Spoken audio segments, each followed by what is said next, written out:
Va se laisser. Ça va, Mimi? Ça va, bébé? Bébé? Ah, tu veux venir aussi? Oh, oh, oh. Ah, vous voulez venir, vous deux? Allez! Ouais, donc, bonjour, bonjour. Connectez-vous, connectez-vous, on va se laisser. Connectez-vous, on va se laisser en même temps. En même temps, mieux. Mettez-vous en ligne, on va se laisser. Bébé. Ah, ça va. Ça va. Connectez-vous, on va se laisser. Chers parents, chers amis. Connectez-vous, on va se laisser en même temps. Partagez le direct. Partagez le direct, partagez le direct. On va faire une analyse. Hein, très brève, mais très profonde aussi. Donc, partagez le direct. N'hésitez surtout pas à me donner mes étoiles. Hein. Donnez-moi mes étoiles en quitter ici. Donnez-moi mes étoiles en quitter ici. Attends, assieds-toi. Assieds-toi. Ah, bravo. Ah. Non, non, non, ne pleure pas, ne pleure pas. Regarde, regarde. Oh! Regarde, regarde.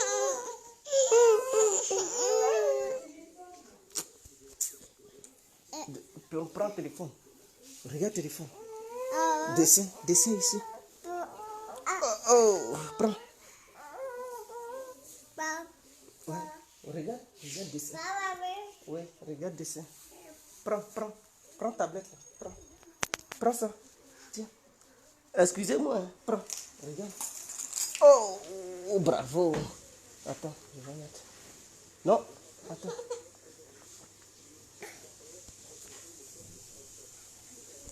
Ah, bravo, regarde. Voilà, donc partagez le direct, partagez le direct, partagez le direct en quitter ici. Partagez le direct, chers parents, chers amis. Ah, aujourd'hui est une journée internationale. Hein? Une journée qui marquait la fin de la Deuxième Guerre mondiale. J'espère que les gens le savent. Bon, d'autres ne savent pas, mais je vous informe. Alors, donc, nous allons aller droit au but, sans trop tarder, c'est très important. Alors, il est quelle heure déjà, pour ne pas me tromper dans les différentes salutations, il est 16 heures. Bonjour, bonjour à tous et à toutes, pour tous ceux qui ne me connaissent pas, je suis l'incontournable, guerre et guerre complet, tout terrain. L'homme dont on parle, l'homme qui n'a pas fourré aux yeux, l'homme qui ne mâche pas ses mots. Vous pouvez aussi m'appeler devant la vie. L'homme n'est rien, gouverneur italien, docteur Modon, appelez-moi Boubou, laisse-moi mourir 5 heures, plein droit, El Padrino, Camari de Zoula Moudia. Alors nous voilà à nouveau devant cette caméra pour parler de la Russie. Urgent, urgent, la Russie est en danger face à l'OTAN. Pourquoi je le dis, c'est très simple. Hein? Et tous ceux qui sont avec moi, ils vont certifier mes propos. La Russie a fait des erreurs qui sont très graves. Des erreurs, je dis bien des erreurs très très graves. Pourquoi je le dis? Voici au début, la Russie a lancé des opérations militaires spéciales sur le territoire ukrainien. Et dans les débuts, les pays occidentaux hésitaient. Les Américains hésitaient à livrer des armes sophistiquées à l'Ukraine. Et pendant une semaine comme ça, et suite à ça, ils ont commencé à envoyer des armes. Mais avant même le début des opérations, ils avaient déjà envoyé plusieurs lots d'armes. Et une semaine après les opérations spéciales, ils ont commencé à envoyer des armes de façon clandestine. La Russie avait pu conquérir certains territoires ukrainiens. Suite à ça, le front étant long, elle a perdu beaucoup de matériel militaire, n'est-ce pas? Mais elle avait encore une très grande capacité militaire pour pouvoir lancer certaines attaques, certaines offensives. Mais numériquement parlant, elle était inférieure en matière d'être humain en fait. Donc elle n'avait pas assez de personnel pour mener à bien les opérations. puisqu'elle est rentrée en Ukraine avec 170 000 personnes. En face, les Ukrainiens, ils étaient nombreux. Et ils ont fait une première mobilisation générale. Et cette mobilisation leur avait permis d'avoir au moins 1 million de soldats. Pendant ce temps, les Russes, ils n'avaient même pas encore lancé de mobilisation partielle. Ou quoi là? Je pense que c'est une première erreur. Parce que l'état-major russe devrait comprendre que la région de Kherson était une région très délicate. Pourquoi je le dis qu'elle était délicate? Parce que via Kherson, ils pouvaient atteindre Odessa facilement. Et donc, quand l'armée russe avait décidé de se retirer aux alentours de Kiev et de Kharkiv, qu'est-ce qu'elle devrait faire? Au lieu de renforcer le Donbass, elle devrait envoyer la majeure partie de ses militaires vers la région de Kherson. Je dis la plupart de ses militaires, la Russie devrait les envoyer vers la région de Kherson. Pourquoi? Parce qu'elle devrait être consciente qu'à Kherson, il y a un fleuve qui est très grand et large, qui divise Kherson en deux. Et que sur ce fleuve, il y a 3 ponts. Suite aux armes occidentales, parce qu'au début, ils pouvaient dire, bon, les Ukrainiens n'ont pas la capacité de détruire ces ponts. Mais les Occidentaux commençaient à envoyer des armes sophistiquées et de plus en plus à des portées très éloignées. Donc, les Russes devraient comprendre que ces ponts-là, tôt ou tard, devraient être sous la menace ukrainienne. Puisque les armes que les Occidentaux donnaient, c'était des missiles maintenant à longue portée qui pouvaient atteindre à des distances de 80 km. Et des missiles extrêmement précis. Ils devraient comprendre qu'à un moment donné, les 3 ponts de Kherson qui divisent la région de Kherson en deux, allaient être sous la menace ukrainienne. Et donc, pour empêcher les missiles à longue portée des Occidentaux, qui ont eu une portée de 80 km, d'atteindre les 3 ponts de Kherson, qu'est-ce que les Russes devraient faire? L'état-major russe devrait prendre une décision capitale. Quelle était cette décision? La décision allait être d'envoyer plus d'armes. Parce qu'on comprend qu'il y avait 30 000 militaires russes. Il ne suffisait pas. L'état-major russe devrait déployer dans la région, je dis bien uniquement dans la région de Kherson, au moins 60 000 à 70 000 militaires. Oui, l'état-major russe devrait déployer 60 à 70 000 militaires.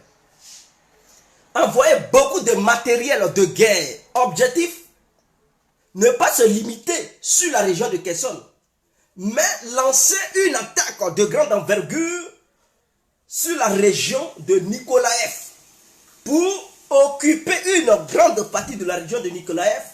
Comme ça, une fois que cette grande partie de la région de Nikolaev est occupée, alors la région de Kherson allait être en sécurité. Puisqu'ils allaient pousser la ligne de front très loin, et donc les missiles dont disposaient les alliés, c'est-à-dire Kiev, les missiles qui ont eu une portée de 80 km, n'allaient plus atteindre les 3 ponts qui séparaient Kherson, les 2 Kherson. Kherson droite et Kherson gauche. Rive droite et rive gauche. Donc ça allait permettre aux Russes de se préparer, prendre leur temps à se préparer. Donc d'ici les Ukrainiens allaient dire, bon, on va libérer cette grande partie de la région de Nikolaev qui est occupée par les Russes, jusqu'à ce qu'on puisse atteindre la région de Kherson. Afin de détruire ces 3 ponts, les Russes allaient comprendre automatiquement la stratégie des forces ukrainiennes soutenues par l'OTAN. Comprendre leur stratégie. Et donc, ils allaient renforcer automatiquement Kherson et lancer une vraie grande contre-offensive sur la région de Nikolaev, afin de maîtriser et mettre la main totalement sur Nikolaev et sécuriser Kherson. Ils ne l'ont pas fait. Ils ont pris cette petite partie de Kherson et ses environs C'était pas même totalement libéré. Et ils se sont arrêtés là. Ils voyaient les Ukrainiens attaquer. Mais ils n'ont pas entrepris des démarches pour empêcher les Ukrainiens d'avoir des positions sur lesquelles les Ukrainiens allaient s'arrêter pour frapper les 3 ponts. Puisque pour que les missiles ukrainiens dont ils disposaient puissent atteindre les 3 ponts, là, la position du départ des Russes, ils étaient un peu éloignés. Leur position était un peu éloignée, donc les missiles ne pouvaient pas atteindre les 3 ponts. Mais ils ont laissé les Ukrainiens grignoter, et donc ils étaient à une position où les frappes pouvaient maintenant atteindre les 3 ponts. Et c'est ce qu'ils ont fait. Et l'état-major russe, Sergei Shoigu, il n'a pas vu là-dedans. Ou bien, je ne sais pas à quoi il joue. Parce que le monde entier regarde la Russie. Le monde entier regarde les Russes. Est-ce que vous comprenez? Et les Russes regardent les Russes. Les femmes qui ont donné leurs époux, les mamans qui ont donné leurs fils, les parents qui ont donné leurs fils pour aller faire cette opération spéciale, regardent. Leurs enfants sont morts. Leurs maris sont morts. Même il y a des femmes qui étaient impliquées là-dedans. Donc du coup, ils ne peuvent pas lutter, perdre leur vie, avoir des territoires et après perdre ces territoires. Ils vont dire, mais si c'était pour perdre ces territoires, si c'était pour prendre des territoires en laissant des vies humaines russes sur le terrain, et après redonner ces territoires pour dire non, c'est tactique, à quoi bon d'aller là-bas et envoyer les enfants, des gens à l'abattoir? Il ne fallait pas conquérir ces territoires, il fallait laisser ces territoires tels qu'ils étaient auparavant. Donc c'est une erreur tactique russe.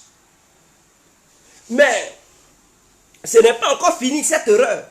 La Russie dispose d'une armée de 2 millions de personnes. C'est-à-dire 1 900 000. Donc on peut arrondir ça à 2 millions. Au début, quand ils sont rentrés, les territoires qu'ils ont pris, les territoires qui étaient sous leur contrôle, s'il manquait de personnel, l'armée russe est encore là, elle n'est pas finie. Qu'est-ce que la Russie devrait faire? Elle devrait dire, bon, les territoires qu'on a conquis, on ne veut plus aller de l'avant, mais nous allons défendre ces territoires. Alors Poutine devrait prendre une décision pour envoyer 1 million, c'est-à-dire 1 million de soldats, c'est-à-dire une grande partie de l'armée russe, puisqu'il dispose de trucs, 1 900 000 soldats, et il n'envoyait que 170 000. Qu'est-ce qui empêchait Poutine d'envoyer 1 million de soldats dans les parties contrôlées? Donc cette petite partie-là, s'il envoie 1 million de soldats et puis une grande partie des matériels militaires russes, avec beaucoup de systèmes de défense antiaérien pour renforcer le front, pour empêcher que l'Ukraine ne conquiert au moins 1 cm² des territoires que les Russes ont conquis. Ça allait être bon. Et faire comprendre aux Ukrainiens que si vous n'arrêtez pas vos attaques, Kiev sera bombardé. Et la vie du président ukrainien sera menacée. Ou bien à ses ministres, ses députés et ses sénateurs. Quand c'est comme ça, c'est clair dans les oreilles. Mais il ne l'a pas fait. Il n'a pas renforcé cette ligne. Les militaires dont la Russie dispose sont en Russie et ils ne sont pas partis au front. Le peu de militaires qui restaient, les Russes étaient obligés de recruter, lancer une mobilisation partielle. Et suite à ça, comme ces gens avaient quitté l'armée, ça faisait un peu longtemps, ils sont obligés d'entamer des manœuvres d'une remise à jour. Mais le temps que ça prend pour les remettre à jour, ce n'est pas un jour. Au moins 2, 3 mois, 4 mois. Pour que ceux-là, ils deviennent des vrais combattants. Pendant ce temps, vous perdez du terrain parce que vous n'avez pas assez de personnel. C'est une erreur capitale. Pour moi, les recrutés là, ou bien les recrues que les Russes font en ce moment, ils devraient prendre l'armée nationale russe, envoyer 1 million de soldats sur le front, et ceux qui sont là recrutés là, ils les forment, et ceux-là, ils restent en Russie là-bas, ils ne vont pas au front. Ils restent en Russie pour renforcer la sécurité de la Fédération de Russie. Eux, leur travail là, c'est pour sécuriser le pays. C'est pas pour aller au front. Maintenant, ceux qui étaient des vrais soldats aguerris, qui connaissent tout, ils les envoyaient au front. 1 million de soldats. Quand c'est comme ça, c'est clair. L'Ukraine n'allait pas attaquer. Elle va comprendre que non, numériquement parlant, elle est inférieure. Parce que la Russie pouvait menacer pour dire, si vous n'arrêtez pas, je vais déclarer la guerre à l'Ukraine. Une guerre totale. Et je vais prendre Kiev. Mais non, Poutine n'a pas fait ça. Ça va, Mimi? Il n'a pas fait ça. Et donc, le monde le regarde. Le monde le regarde. Le fait de prendre des territoires et après les perdre, c'est une erreur. C'est une honte. Moi-même, je défends la Russie, mais quand c'est comme ça, c'est une honte. On ne peut pas dire c'est un repli tactique et ça continue. Hier, c'était à Kharkiv. Après, ils se sont repliés vers Izoum. Aujourd'hui, c'est Kherson. Demain encore, ça va être où? Vers le Donbass, ils vont encore replier. Mais quand c'est comme ça, c'est anormal. Mais le monde qui les regarde, leurs alliés qui les regardent, à un moment donné, s'ils perdent en Ukraine, ils vont perdre leurs alliés. Ça va. Va chez maman. Va chez maman. Va. Si. Excusez-moi.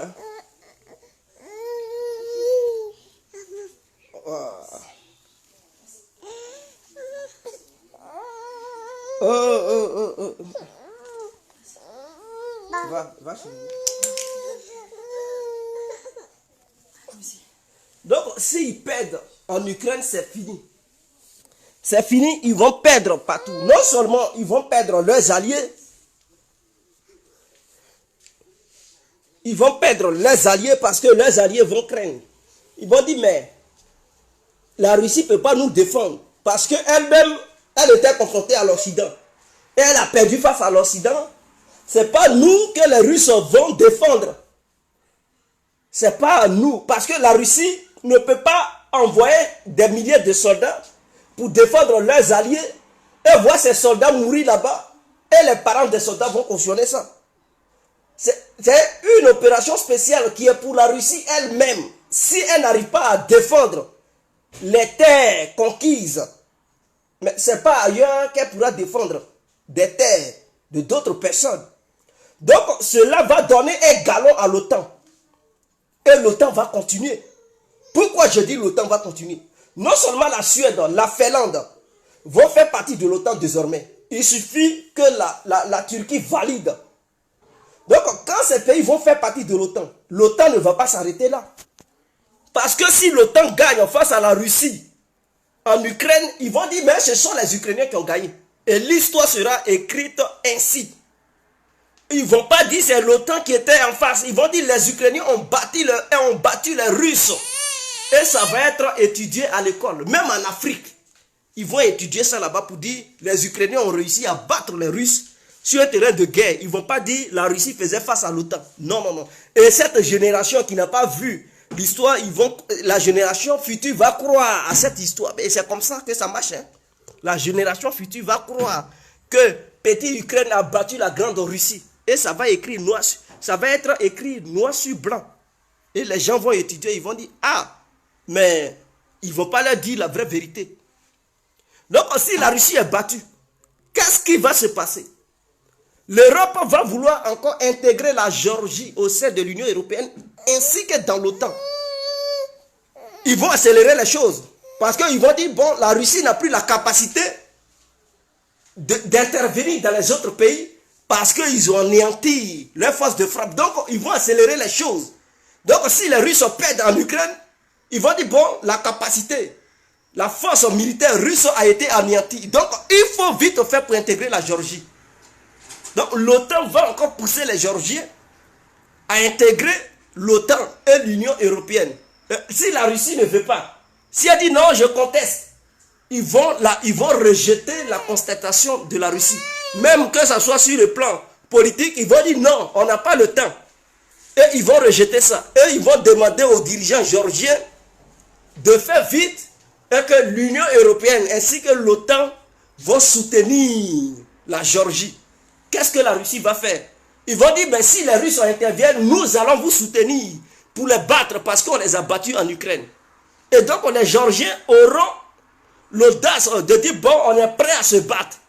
Ils vont dire, bon, la liberté s'arrache, on est prêt à se battre. Et encore, ils vont soutenir les Géorgiens. La Géorgie va intégrer l'OTAN et l'Union européenne. Qu'est-ce qui va encore se passer? Ils vont dire, bon, la Moldavie qui est un petit pays entre l'Ukraine et la Roumanie, qui n'est pas encore membre de l'UE et de l'OTAN, ils vont dire, bon, les Moldaves, on va vous soutenir pour intégrer l'Union européenne ainsi que l'OTAN et la Transnistrie qui est là-bas, là, on va vous aider à prendre ça militairement parlant parce que la Russie n'est plus capable de défendre ce territoire. Et donc, la Moldavie sera intégrée dans l'OTAN. Qu'est-ce qu'ils vont faire? Ils savent que l'Azerbaïdjan est très proche de la Turquie. Et vous comprenez, l'Azerbaïdjan est très proche de la Russie. Et fait frontière avec la Russie à des milliers de kilomètres carrés. Donc, ils vont demander au président azerbaïdjanais d'intégrer l'OTAN. Mais c'est à la frontière directe de la Russie. Qu'est-ce que les Russes vont faire? Ils vont dire, ben, nous sommes prêts à vous soutenir face à Moscou. Et Russie ne pourra rien faire parce qu'ils ont perdu face à nous. Et donc l'Azerbaïdjan va intégrer l'OTAN. Ils vont demander au Kazakhstan d'intégrer l'OTAN. Pour dire, nous, vous les Kazakhs, on va vous soutenir, ne vous inquiétez pas. La Russie ne pourra pas vous embêter parce qu'on les a battus en Ukraine. Et ils vont intégrer tous ces pays. Donc, vers la fin, la Russie va se retrouver encerclée et elle ne pourra plus rien faire. Voici la stratégie qui est en place, qui est mise en place par l'OTAN. D'ailleurs, le président des affaires de l'UE, Joseph Borrell, il a dit, bon, ils n'ont qu'à faire pour arranger les routes, les voies ferroviaires et tout, qui vont vers l'Est, en fait que les matériels militaires puissent être transférés là-bas le plus tôt possible. Et ils vont intégrer les pays, les Kazakhs, ou bien les pays, comment on les appelle, les pays, c'est-à-dire qui sont qui sont sous influence russe. Ils disent qu'ils vont les intégrer dans l'UE. Donc vous comprenez déjà qu'ils ont déjà cette vision. Et ce que je vous dis,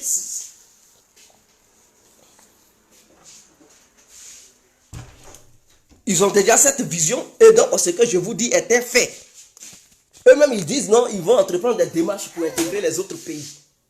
Intégrer les autres pays parce qu'ils sont déjà convaincus que non, ils vont battre les Russes en Ukraine. Et donc si les Russes sont battus en Ukraine, ils vont leur arracher tous les pays qui sont aux alentours de la Russie. Et donc vers la fin, la Russie n'aura plus de pays où elle sera influente. Est-ce que vous comprenez? Et donc elle ne sera plus une grande puissance. Objectif, il faut s'approcher de la Chine. Se rapprocher de la Chine. Et donc il faut cette politique pour être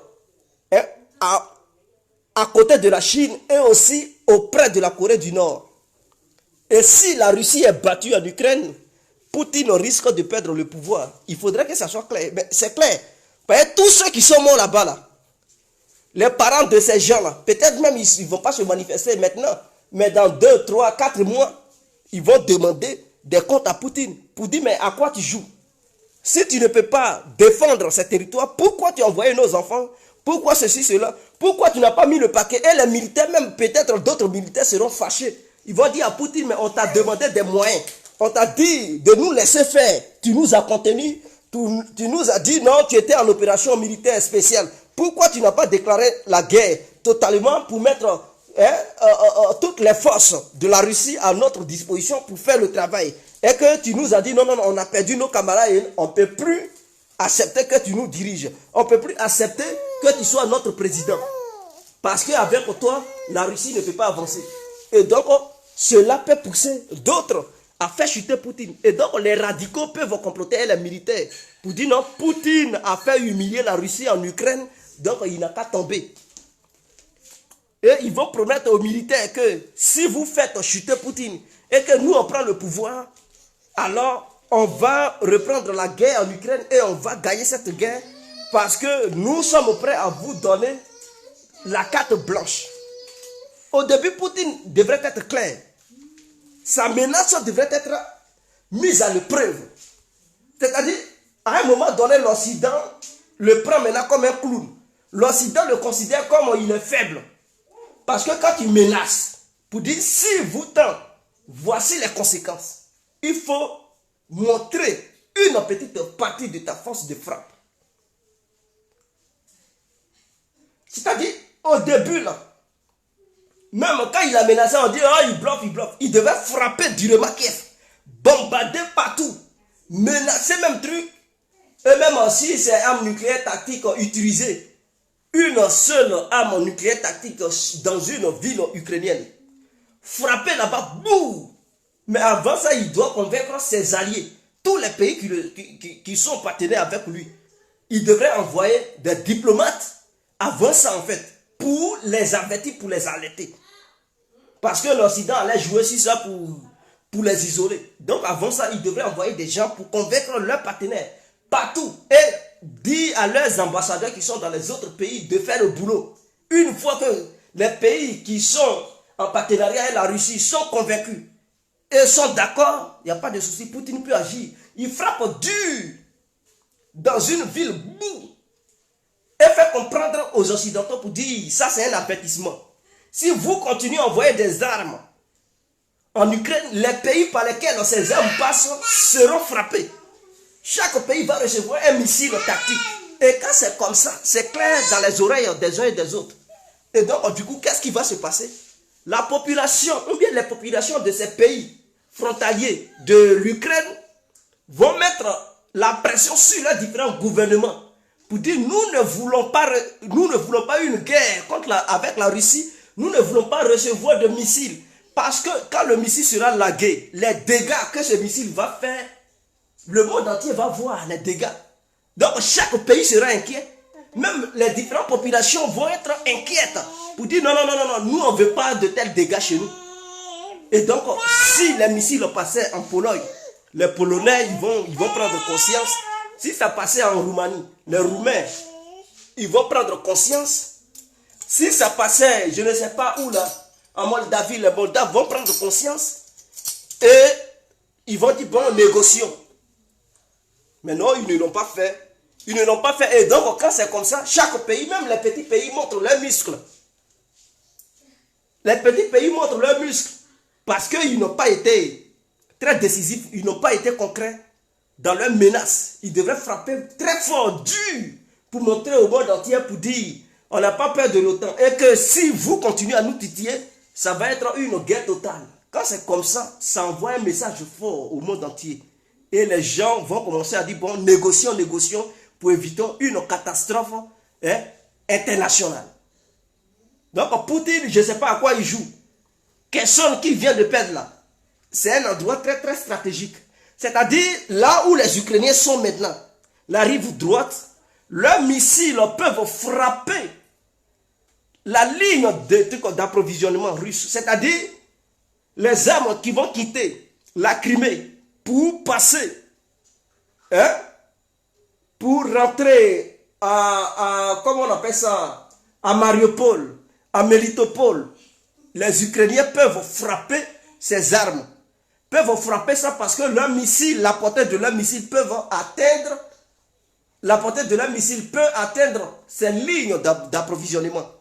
Et donc, le trafic des armes russes depuis la Crimée vers la région de Donetsk, ça sera menacé totalement. Donc, c'est une erreur capitale.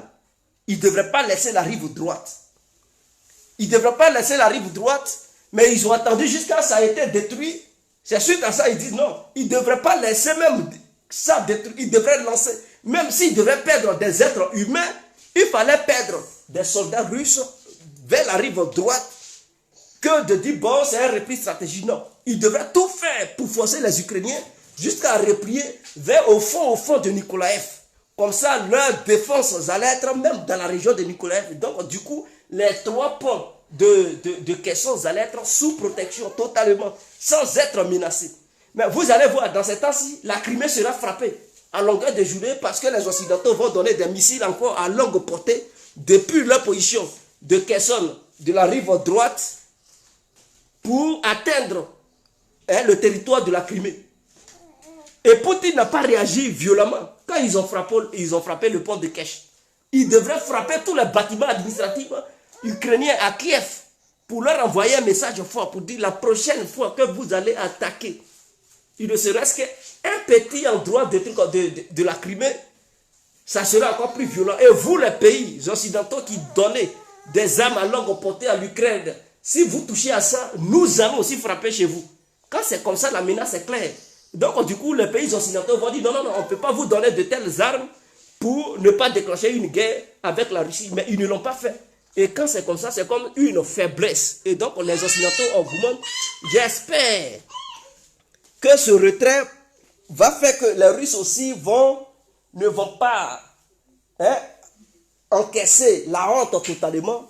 Ils vont entreprendre des actions dans d'autres endroits pour prendre des territoires, afin qu'ils puissent montrer au monde entier que non, ils sont encore là, et que voilà, ce retrait était un retrait stratégique, et qu'ils sont encore capables de récupérer des endroits, dans d'autres endroits ukrainiens. Mais s'ils continuent comme ça, ils reculent, ils vont perdre tout.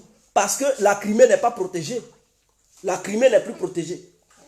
Puisque de la manière, je vais vous dire quelque chose, ce que vous ne comprenez pas. Ils se sont retirés de Kherson, la rive droite de Kherson, parce qu'il n'y avait plus de pont. Mais vous savez qu'entre la Crimée et la région de trucs comme Mariupol, c'est un petit endroit. C'est un seul passage qui est là. Maintenant, vers la Russie, il n'y a qu'un pont.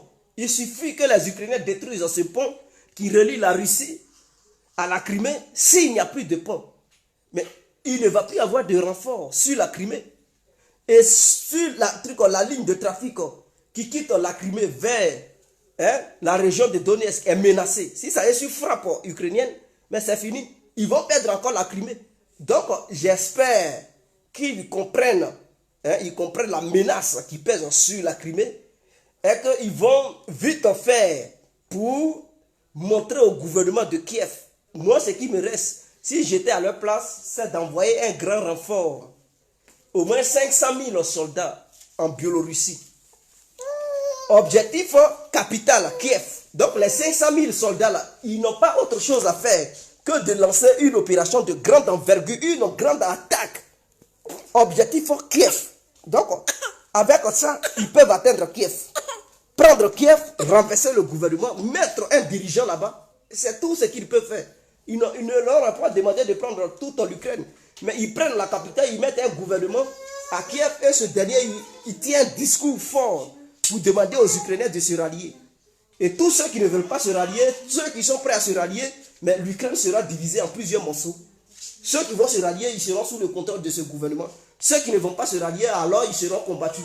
Donc, suite à ça, ils vont avoir encore d'autres renforts parce que les Ukrainiens qui vont se rallier là, ils vont encore augmenter le nombre de combattants russes pour combattre maintenant les autres Ukrainiens qui sont têtus, qui ne veulent pas se rallier, pour les démilitariser, pour les désarmer. C'est comme ça qu'ils doivent faire. S'ils ne le font pas, et qu'ils laissent le gouvernement de Kiev continuer à être alimenté en armes par l'Occident, mais ce n'est pas maintenant que ça va finir. Ils doivent tout faire pour renverser ce gouvernement. Suite à ça, ils vont maintenant passer aux choses sérieuses et mettre un gouvernement là-bas sur place qui, lui, va tenir un discours pour demander aux Ukrainiens de se rallier à ce gouvernement au nom de la paix et tout. Maintenant, ceux qui ne veulent pas se rallier, ceux qui vont se rallier, ils vont se retourner contre ceux qui ne vont pas se rallier. Et c'est comme ça, la force de frappe va se pencher du côté de Moscou et les Occidentaux vont se retrouver face à la réalité. Ils seront dans l'obligation pour dire, ah bon, on n'a qu'à négocier parce que là, on ne peut plus rien faire. C'est tout ce qu'il leur reste à faire.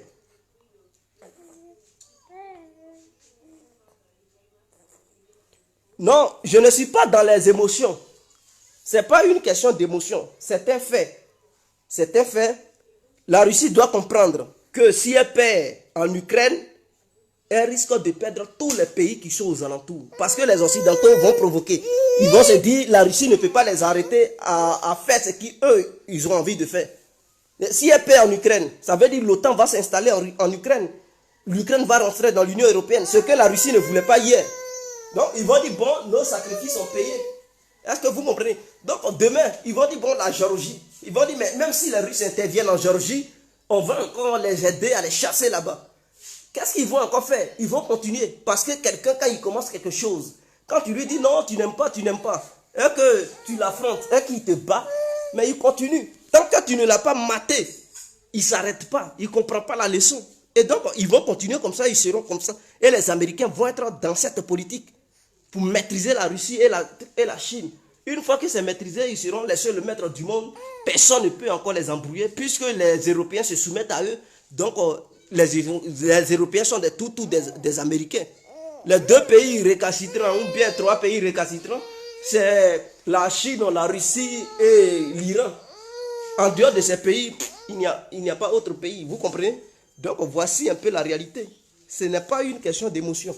Donc, les Russes doivent entreprendre d'autres actions quelque part en Ukraine. C'est-à-dire, ils doivent lancer une vraie opération sur la région de Kharkiv. S'ils reprennent la ville de Kharkiv, ça sera très bon. Ils ont perdu Kherson. S'ils prennent Kharkiv, ça va être une très grande victoire. Parce que Kharkiv est la deuxième plus grande ville de l'Ukraine. Après Kiev vient Kharkiv. C'est la deuxième plus grande ville. Il y a 400 000 habitants. Donc s'ils réussissent à prendre Kharkiv, c'est une grande victoire pour Poutine. Et pour prendre Kharkiv, il n'y a pas histoire de fleuve qui va les gêner. Il n'y a pas histoire de fleuve qui va les gêner ou bien des ponts. C'est un terrain qui est libre, qui est vaste. Donc là-bas, là, il peut concentrer, puisque la rive droite, le Dniepr les protège maintenant vers l'autre rive de Kherson. Donc je pense qu'ils vont laisser peu de soldats. Il leur suffit de mettre 10 000 soldats pour contrôler la frontière. La frontière de Kherson sur l'eau. Voilà, ça leur suffit. Maintenant, les 20 000 soldats, là, ils les envoient vers la région de Kharkiv et d'autres mobilisés.